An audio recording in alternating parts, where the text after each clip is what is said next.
श्री के सद्गुरु सुक्रांति महाराज ने धन्य हो धन्य। राम सभा में राम महाराज। उपस्थित सभी राम स्नेही भाई बहनों, राम राम सा प्रणाम। इस राम सभा में सबका हार्दिक अभिनंदन, स्वागत है कि आज परम दयाल सद्गुरु सुखराम जी महाराज की कृपा से है जो ये 4 दिवसीय सत्संग, सिमरन और सेवा का प्लेटफॉर्म हमें मिल रहा है। शरीर की शादी के लिए कई भाई बहन खूब सारा अनाप शनाप खर्च करते हैं, लेकिन यहाँ आत्मा की शादी की बात हो रही है और उसके लिए खर्च करना हरे के बस की बात नहीं है। शरीर की शादी के लिए पूरी दुनिया प्लानिंग करके अपना कार्य करती है, लेकिन शरीर की शादी के लिए कोई बिरला जने होते हैं जो इतने सारे रामस्नेही भाई बहनों के लिए है जो सत्संग, सिमरन और सेवा का प्लेटफॉर्म उपलब्ध कराते हैं। तो लाख लाख धन्यवाद उन सेवक साहूकारों को जो इस प्रकार के सत्संग, सिमरन, सेवा का प्लेटफॉर्म इतने भाई बहनों के लिए तैयार किया है और इतने भाई बहनों को ये गुरुवाणी, अमर देश जिसे कहते हैं अणबे वाणी, भैरित वाणी सुनने का अवसर मिला है। तो अपना विषय चल रहा है, राजा चंदूलाल का संवाद चल रहा है, जो हमने कल भी लिया था, उससे पहले भी लिया था। तो राजा महाराज से बात कर, राजा 3 लोग की भक्ति करने वाला था, बैकुंठ में जाना चाहता था, संसार के सारे सुख भोगना चाहता था।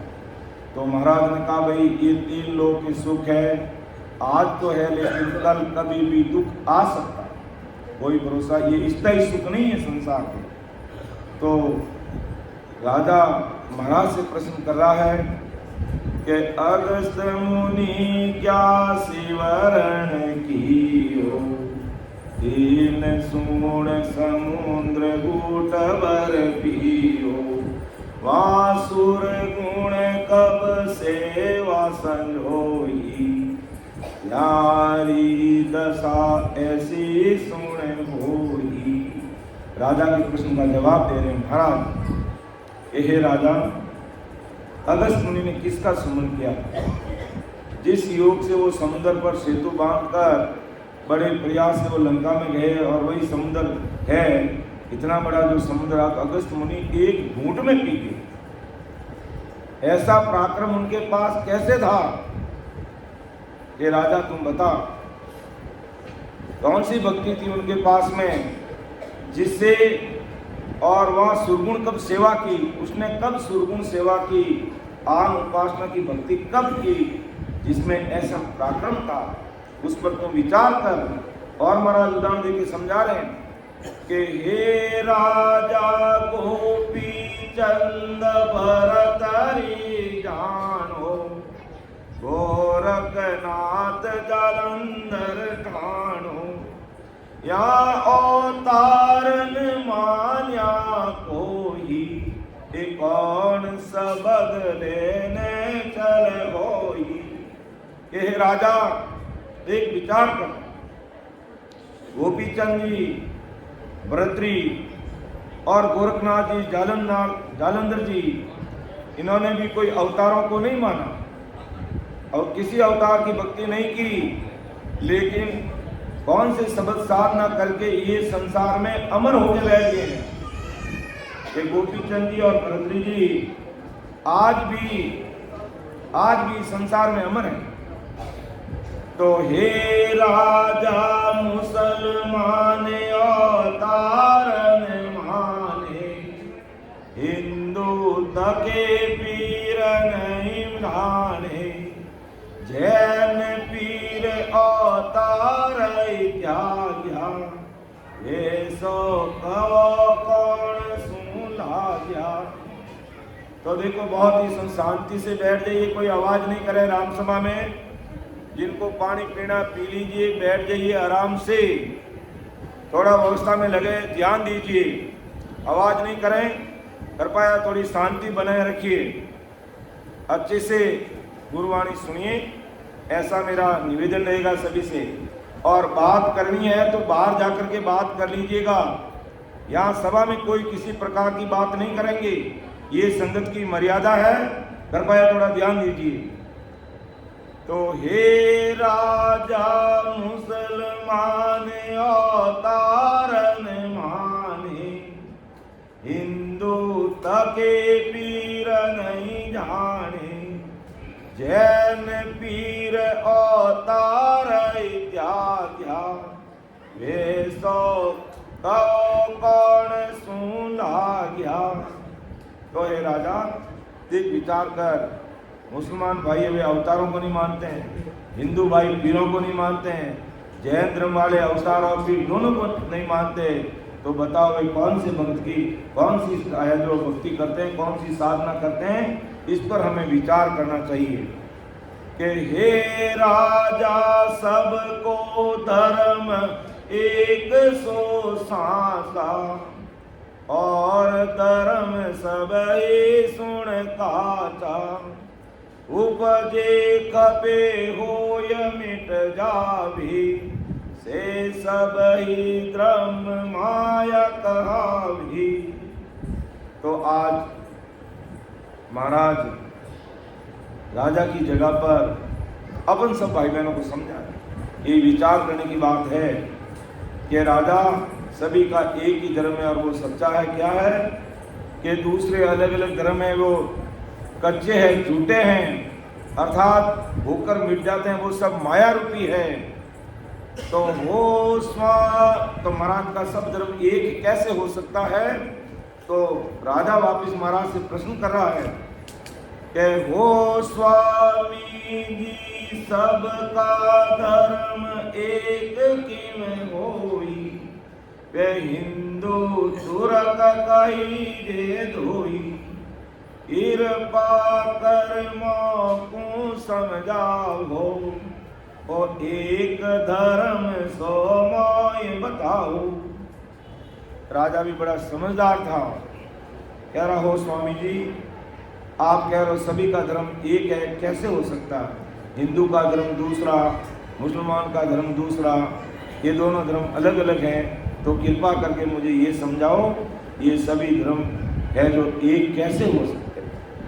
तो महाराज देखो कैसा जवाब दे रहे हैं, बड़ी समझ की बात बता रहे हैं कि हे राजा बावन अंतर न्यारा होई, पर एक शब्द सु बोले सोई, जिण सु सुन पैदा वे हुआ, होई हरप बोलावे जुआ। हे राजा तीन लोक में सब 52 अक्षर का ज्ञान, और 52 अक्षरों को बोलने का आधार क्या है? वो हमारी सांसा रूपी पूंजी।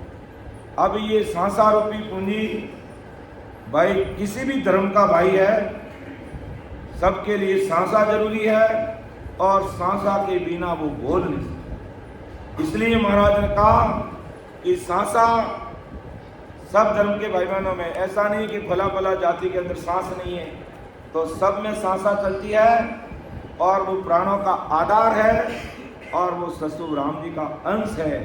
इसलिए मेरी दृष्टि में सबका धर्म एक ही है। तो हे राजा एक हरप का 52 होई, 52 हरप एक में सोई, गुण ही सुवे पैदा कीजिए, कोई शब्द वाही पर दीजिए। हे राजा इस एक हरप यानी श्वास से सभी शब्द 52 अक्षर एक श्वासा में आ गए, और एक श्वासा से ही बोले जाते हैं। तो इन श्वासा से 52 अक्षर पैदा हुए, और 52 अक्षर एक श्वास में ही है। तो इन श्वासों से ही पैदा करके वही सोम इन 52 अक्षरों के ऊपर है। अर्थात चाहे कोई भी मंत्र है, चाहे किसी भी क्रिया करनी है, या चाहे कोई भी अक्षर बोलना है, उन सब का आधार श्वास है। अगर श्वास नहीं है तो चाहे किसी जाति विशेष का भाई बहन है वो जीवित नहीं रह सकता, और वो बोल नहीं सकता। इसलिए मेरी दृष्टि में सबका धर्म एक है। तो हे राजा बावन हर पको धर्म श्वासा, सांस सबद पर मन की आशा, मन ऊपर सुन चेतन होई, चेतन परे पुरुष नहीं कोई। तो इस 52 अक्षरों का धर्म है वो श्वास है, और इस श्वास शब्द के ऊपर मन की आशा टिकी हुई है, और मन के ऊपर चेतन है, उससे परे कोई नहीं है। तो हे राजा यूं सुन धर्म सकल का सोम, ता ऊपर सुन कहिए ओम, ओम परे ब्रह्म सत जानो, ओ धर्म सबको एक बखानो। देखो कितनी अच्छी तरह से महाराज ने समझाने का प्रयास किया है कि हे राजा, सभी का धर्म एक सोम, सोम का मतलब सांस अपन अंदर ले रहे हैं उसको सोम कहते हैं, और बाहर निकालते हैं उसको ओम कहते हैं। कि सोम अजब को संग करे सोम सा, ओम अजब को संग करे सोम सासा जान, ररो ममोरट जीव सो धरे बीच में आन, धरे बीच में आन तबे नहंचल आवे, इन छक्के बिन मैल पीटरा कदे न पावे, सुख रामदास एकता मते नाम में आई, ओम अजब को संग करे सोम सासा। तो सोम कहते हैं अंदर में लेने वाली सांसा, और ओम कहते हैं बाहर में निकालने वाली सांसा को कहते हैं। तो हे राजा देख विचार कर, ये ओम और सोम है, अंदर वाली सांस और बाहर, और इससे ऊपर वो सत्य ब्रह्म परमात्मा है, यही धर्म सबका एक है। तो हे राजा अवतार ब्रह्म ही पावे, तो ब्रह्म ध्यान में सब ही आवी, न्यारो कछु रहे नहीं कोई, सब अवतार ब्रह्म में होई। तो हे राजा ये सभी अवतार ब्रह्म है, ऐसा तुम कहते हो, तो ब्रह्म ध्यान करने में ये सभी अवतार आगे, और ब्रह्म ध्यान करने पर फिर ये अवतार और दूसरे देव अलग कोई रहे नहीं, कारण कि यदि सभी अवतार अगर ब्रह्म है तो ब्रह्म ध्यान में सभी अवतार आ जाते हैं। तो हे राजा अवतार सरावे कोई, तो ब्रह्म लग ओ जानो होई, ताते ध्यान ब्रह्म को कीजिए, तज डाला सुन मूल गई थी। हे राजा यदि अवतारों की शोभा करते हो तो अवतारों का ब्रह्म तक जाने का रोग है, निशान है, यानी होनकाल ब्रह्म तक पहुंचते हैं, होनकाल से ये अवतार आते हैं और वहां जाकर वापस पहुंच जाते हैं। तो इस पर तुम विचार कर, इससे आगे जो ससुर परमात्मा का देश है वो ससुर राम जी का देश है, और उसमें मिलने का जब तक अपन ज्ञान ध्यान नहीं करेंगे सत परमात्मा की प्राप्ति होगी नहीं। तो इसलिए राजा वो ससुर परमात्मा का देश मूल चीज है, इसलिए तुम उसको पकड़, और तज डाला सुन मूल गई जे, तज डाला, डाला पान, यानी संसार की अन्य प्रकार की जो भक्तियां हैं उसको तुम किनारे करके ससुर राम जी की भक्ति करेगा तो है जो परमात्मा के देश की प्राप्ति होगी। तो हे राजा निर्गुण सुर गुण सुन होई, तामद फेर कछो नहीं कोई, अब गुण पराक्रम न्यारो सुन का भी, इन कारण ब्रह्म सुलझा धावी।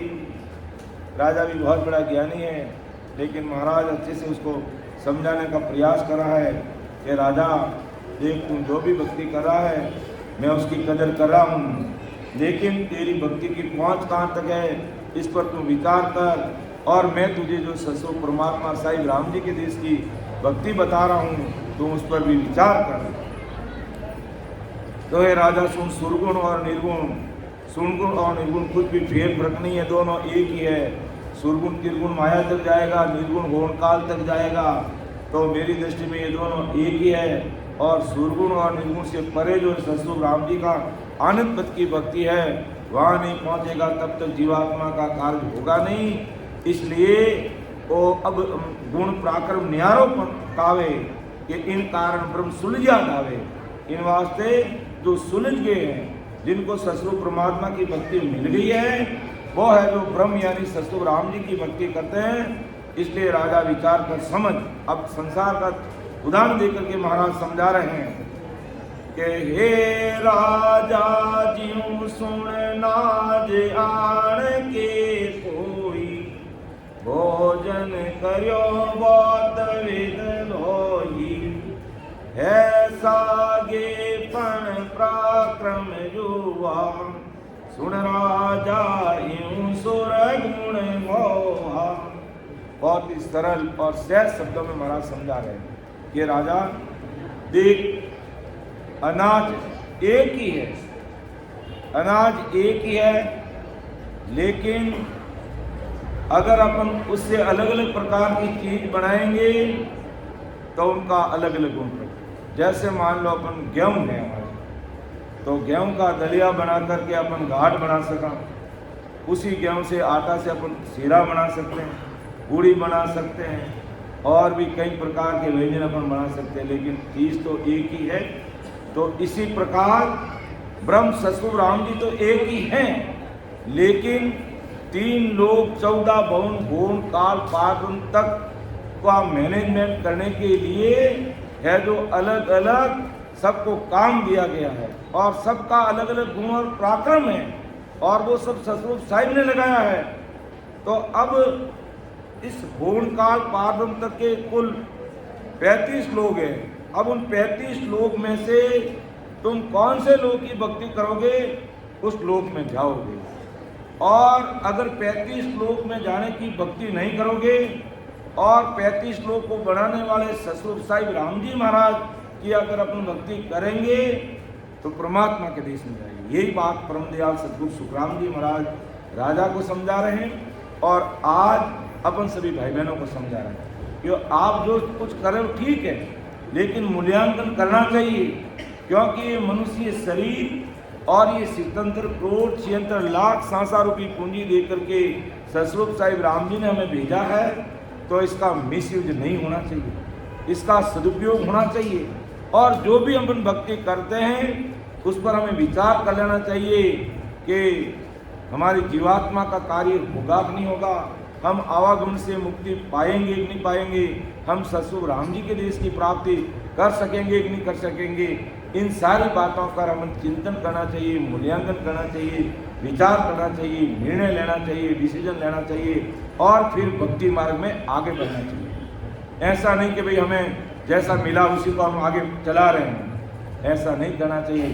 संसार के काम में तो अपन बहुत होशियार रहते हैं, और भक्ति मार्ग के अंदर अपन कभी सोचते ही नहीं है, विचार भी नहीं करते, और जबकि वादा करके आए परमात्मा के देश से हम वादा करके आए, और धर्मराय ने स्पष्ट कहा है कि अगर तुम जाकर के राम जी की भक्ति इस धरती पे नहीं की और तुम है जैसे वापस आ गया, तो फिर मैं तुझे नरक कुंड में डालूंगा और तुझे कोई नहीं बचाएगा।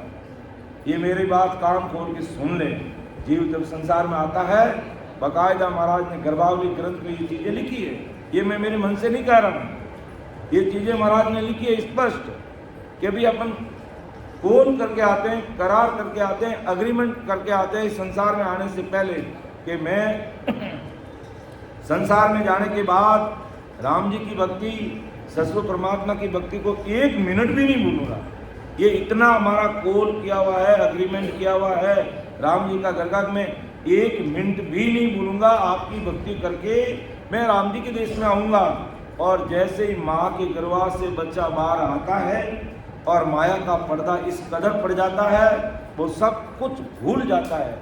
इसलिए सत्संग जरूरी है, इसलिए सत्संग जरूरी है कि अभी संतान का भी सत्संग पल की बली बहुत गुण करेगी, जुग जुग में शेष गुणा पल हो ही।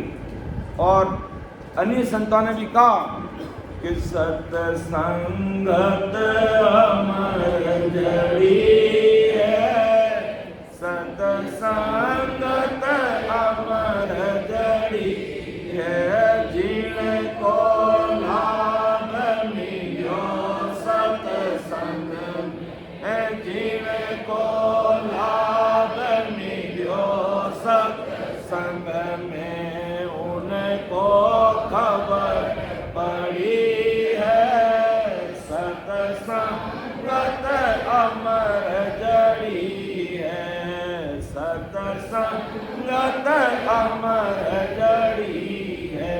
ये सत्संग अमर जड़ी है, जिनको लाभ मिलियो सत्संग में उनको खबर पड़ी। अब जो भाई बहन हिम्मत करके 4 दिवसीय इस कार्यक्रम का पूरा लाभ ले रहे हैं, तो उनको जरूर खबर पड़ी है कि भाई हमें कैसे सिमरन करना चाहिए, कितना सिमरन करना चाहिए, और किस प्रकार राम जी से मिला जाता है, और कौन सी भक्ति हमें करनी चाहिए। इन सारे प्रश्नों का जवाब हमें सत्संग में मिलता है, गुरुवाणी के माध्यम से मिलते हैं, सदगुरु जी महाराज की कृपा से। और जो भक्ति भजन नहीं करते हैं उनको भी महाराज ने अच्छी तरह से फटकारा है कि मदभागी संसार में सोनर कहिए जोई, सुन जो सब सुख राम के जामुक रामन होई। वे मदभागी है कि मदभागी संसार में सोनर कहिए जो, मदभागी उनको कहा सुन जो सब सुख राम के जामुक रामन होई, कि वो मनुष्य मदभागी है जिनको राम जी का नाम अच्छा नहीं लगता। वो अपने मत में मस्त रहता है कि क्या है, होगा जाओ देखा जाएगा, अभी खाओ पियो ऐश करो मौज करो, जब होगा तो मौत आएगी जब देखा जाएगा। कहीं ऐसी गफलत में रह जाते हैं, हेलो हाय की जिंदगी में लग जाते हैं और परवाही नहीं करते हैं, परवाही नहीं करते हैं कि होगा होता रहेगा। और ऐसी ऐसी संस्कृति पनपती है कि क्या है, मम्मी पापा तुम क्या बात कर रहे हो, ये सब बातें बेकार की बातें हमारे सामने मत करना। ऐसे ऐसे स्टूडेंट भी हमें देखने को मिलते हैं, क्योंकि हम स्टूडेंट से सीधे जुड़े हुए हैं। तो इस प्रकार की ये बातें कहाँ ले जा करके हमें खड़ा करेगी, हमें विचार करना चाहिए। इसलिए बच्चों को खूब पढ़ाओ लिखाओ, लेकिन उनको संस्कार देना बहुत जरूरी है। संध्या होते ही हमें खुद को सत्संग में बैठना, या घर पे हमें आरती में बैठेंगे तो बच्चे देख कर करेंगे कि दादाजी और दादी जी सत्संग में बैठे हैं या राम राम कर रहे हैं, आरती बोल रहे हैं, तो वो बच्चे बैठेंगे। लेकिन दादाजी को और दादी जी को भी सत्संग सिमरन सेवा से कोई लेना देना नहीं है, तो बच्चे कब बैठेंगे। इसलिए पहले अपन को खुद को प्रैक्टिकल करना पड़ेगा, तब है जो बच्चे सीखेंगे।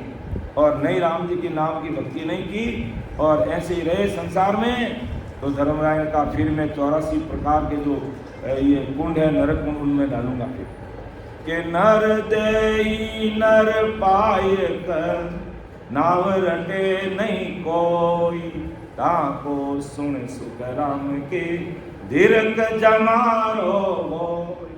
फटकार लगे ही मना कि नर देई नर पाए कर, हमें मनुष्य शरीर मिला, हम ये काम कर सकते हैं। 84 लाख योनि में मानव तनी एक ऐसा शरीर है जिसके द्वारा हम राम जी का नाम रट करके परमात्मा के देश की प्राप्ति कर सकते। बाकी अन्य प्रकार के जितने जीव जंतु हैं वो भक्ति नहीं कर सकते, और देवलोक में देवता भक्ति कर सकते हैं, लेकिन उनकी भक्ति संचित नहीं होती है।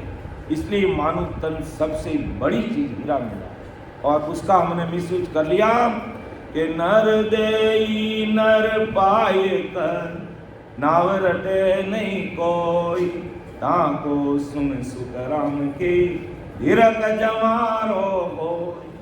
के धीरक धीरक वा नर दे रे, धीरक धीरक वा की जात, तामे सुन सुख राम के नहीं भजन की बात।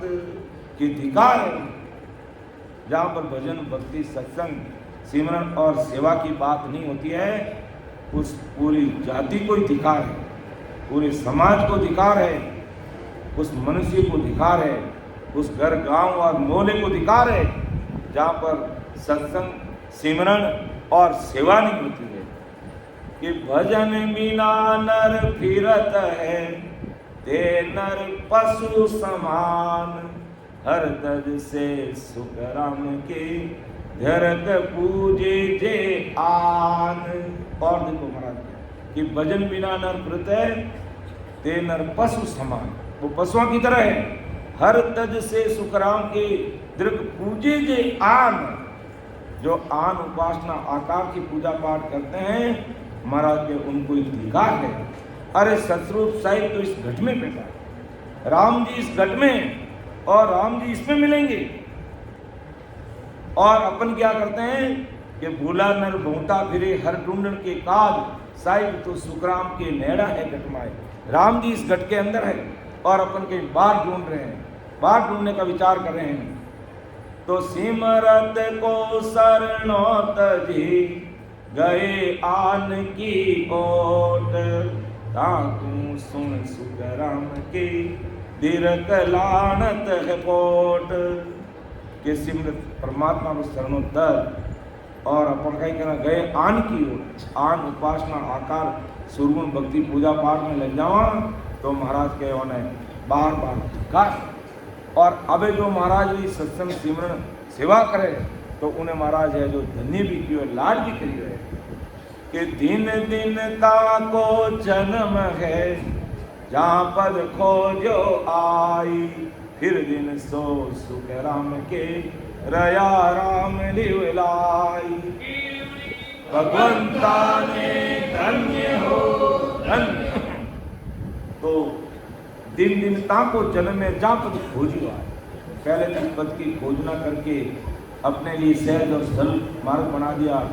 उन भूतारी संतों ने आदि सदगुरु सुखराम जी महाराज ने धन्य है। और फिर दिन सो सुखराम के रया राम लिवलाई, फिर उनको धन्य दिन है जो राम जी की भक्ति में लगे हुए। कि दिन ज्ञानी दिन संत वे, दिन सोची नाराम, दिन जन्म सुख राम के, जन्म जीवता पहुंता धाम। अब देखो कितनी बड़ी जीवता धाम पहुंचना, ये बड़ी नए भाई बहन है, उनको थोड़ा अटपटा लग सकता है भाई धाम तो शरीर छोड़ने के बाद ही जाएंगे, जीते जी कैसे जाए। यही तो समझना है कि संत लोग होते हैं 2 बार मरते हैं। अब कहेंगे 2 बार कैसे मरते हैं, मरना तो 1 बार ही होता है। लेकिन वास्तव में संत जिन्होंने वास्तव में 5 संत हैं वो 2 बार मरते हैं। 2 बार ऐसे मरते हैं कि वो आदि सदगुरु सुखराम जी महाराज का शरणा लेकर के विधिवत भजन करते हैं और एक एक स्थान को पार करते हुए ये शंखनाल का रास्ता है जो पूरा इसको पार करते हैं। फिर नीचे से सुखमणा खोल के बंकनाल होते हुए 21 देवी देवताओं को पार करते हुए ये धर्मराज जी का स्थान, फिर यहाँ से ईड़ा पिंगला जागृत होते हुए और सुखमणा ऊपर से आती हुई त्रिवेणी संगम होता और यहाँ इसके आगे 3 ब्रह्म के 13 लोगों को पार करके अपनी चोटी है वहाँ पर आप हाथ लगा के देख लेना, वहाँ छोटा सा छिद्र है, यही अपना 10वां द्वार है। और जीते जी जिसका ध्यान यहाँ से बाहर लग गया वो जीते जी मर गए, यानी वो सहज समाधि में हो जाता है। फिर उसको बाहर की चीज़ों का भान नहीं, वो अंदर अपना आप के अंदर हो जाता है, जड़ समान हो जाता है, पत्थर की मूर्ति समान वो बैठ के अपने ध्यान में मस्त हो जाता है। सुखराम जी महाराज ने धन्य हो धन्य। तो अब अपन ज़्यादा समय नहीं लेंगे क्योंकि हालांकि आज रात्रि संगत का लास्ट दिन है, सवेरे सुबह उन्हें अपन सत्संग करेंगे, उत्सव होगा, फिर महाप्रसादी होगी। तो सभी रामसुनी भाई बहनों द्वारा जो सारा मैनेजमेंट करते हैं, संभालने वाले सभी रामसुनी भाई बहनों ने कहा है कि सवेरे अपना जो सत्संग कार्यक्रम होगा, सुबह की सत्संग विधिवत होगी और उसके बाद में अपना उत्सव होगा और उत्सव के बाद में महाप्रसादी होगी। तो सभी रामसुनी भाई बहन सब परिवार आमंत्रित हैं, सभी महाप्रसादी में भी आएंगे और सत्संग रूपी प्रसादी भी लेंगे। ये सूचना आप सबके लिए ध्यान में रखें। और अब अपन मेरे हिसाब से समय को देखते हुए 12 बज रहे हैं, अभी एक अपन सामूहिक रूप से सब भाई बहन बोल सकते हैं, ऐसा एक हरदश लेंगे और उसके बाद में फिर अपन शायद प्रसाद का भी है तो अपन को और भी टाइम लगेगा। तो ब्रह्मदयाल सतगुरु सुखराम जी महाराज राजा को समझा रहे कि राजा देख, एक चीज़ माया की है, एक चीज़ ब्रह्म सतगुरु राम जी के देश की है। तो अब देख ले, तू भजन कर रहा है तो तुझे धन्य धन्य है, और नहीं कर रहा तो धिकार है तुझे। और 3 लोग की भक्ति होम काल तक, होम काल तक का मतलब 21 स्वर्ग आ गए उसके अंदर, और ब्रह्मा विष्णु में शक्ति का लोक आ गया, धर्मराज का लोक आ गया, इंद्र पूरी जितनी 7 पूरी है वो सब आ गई, शक्ति का लोक आ गया, 3 ब्रह्म के 13 लोग आ गए, चिंतानंद ब्रह्म, शिव ब्रह्म, पार ब्रह्म और इनके 13 लोग वो आ गए। यहाँ तक ये होम काल का देश है। और होम काल के देश में 10 अवतार भी आ गए, जिसमें रामचंद्र जी, कृष्ण भगवान वो भी आ गए। और यहाँ तक कि अगर अपन हे राजा देख, यहाँ तक कि तुम भक्ति करेगा तो तुझे महाप्रलय में वापिस, यदि तू होम काल में जाके समा जाएगा तो तू वहाँ जाकर के सुख और दुख से निहारा तो हो जाएगा, और तेरी इच्छा रूपी माया और वासना खत्म नहीं होगी, इसलिए तुझे धरती पर वापस आना पड़ेगा। तो महाराज फरमा रहे कि राजा तुम होम काल तक की भक्ति कर रहा है तो तेरा आवागमन से मुक्ति कभी तेरी होगी नहीं।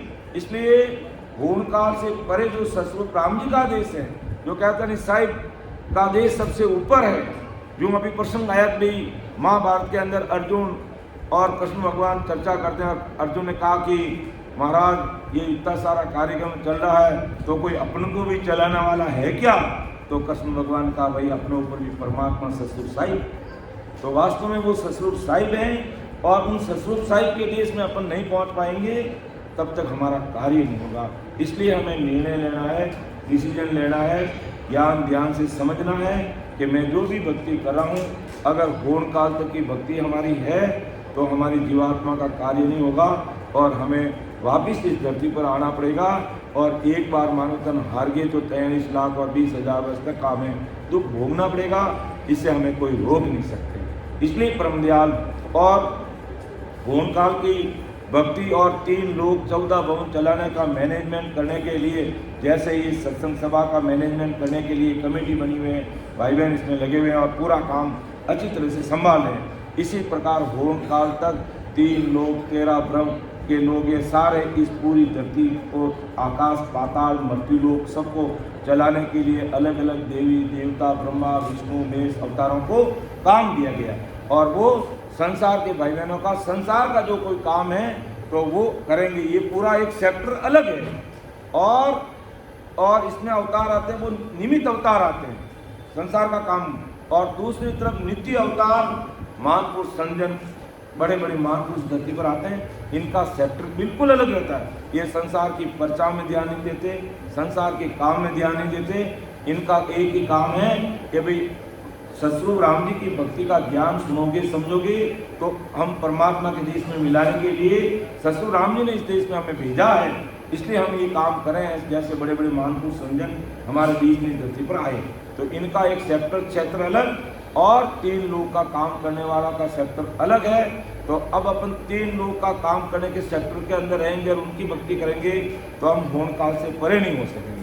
और इधर संतों का जो सेक्टर है जीवात्मा को परमोक्ष की प्राप्ति कराने, उसकी तरफ अगर अपन ध्यान देंगे, उस ज्ञान को सुनेंगे समझेंगे, जो ज्ञान हमारे बीच में मौजूद है आदि सतगुरु सुखराम जी महाराज का, तो इस पर अपन विचार करेंगे तो जीवात्मा का कार्य होगा। बाकी जीवात्मा का कार्य नहीं होगा, बार बार हमें जन्म मरण में आना पड़ेगा। तो मैं अब ज़्यादा समय नहीं लूँगा, मेरी वाणी को विराम दे रहा हूँ। समझाने में बोलने में मेरी त्रुटि रह सकती है तो मुझे आप छोटा भाई समझ करके क्षमा कर देना। कि सुन जो मैं निर्दोष हूँ, गाट बांध 10 हो, तुम्हें हर बोलन हार हो, क्या जानेगा को। परम दयाल अनंत सुख सम्राट आदि सद्गुरु सर्व आत्माओं के सद्गुरु सर्व सृष्टि के सद्गुरु सद्गुरु सुखराम महाराज में धन्य हो धन्य राम सभा में राम महाराज। तो अब अपन स्वामी खरदेश बोलते हैं, जो अपन सभी भाई बहन इसको बोलते हैं, हमेशा लेते हैं। तो भी यार दरगाह जाना, एक इसमें देखो 2 राग, एक तो अपने कालमपुर की जो बराबरी से राग है और एक नई राग जो अपन लेता है ना भी सतगुरु तारणहार।